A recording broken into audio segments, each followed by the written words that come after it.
السلام علیکم دوستانو.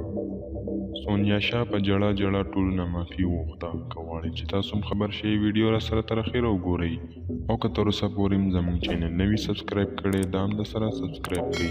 دوستانو تاسو ټولو ته خو معلومه ده چې یو ورځ مخکې په داود شاه باندې قاتلانه حمله شوې وه او ټول یې د دروغو د مرګ خبر هم خور کړی و، خو وروسته معلومه شوه چې داود شاه په خپله باندې په یو ګولۍ لګېدلی و او بچ شو. خو دوستانو په آخره کې د سونیا شاه یو له ژړا ډکه ویډیو راغله چې ټول یې ډېر زیات خفه کړل.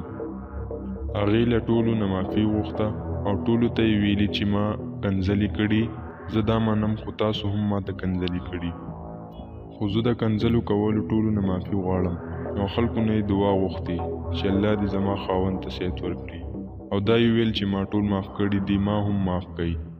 دوستانو سونیا شاه په هغه ویډیو کې جان حبیب هم یاد کو او خلکو ته یې ویل چې جان حبیب د لاسه ماته خلکو کنځلې کړي او جان حبیب ته یې خیره هم وکړه.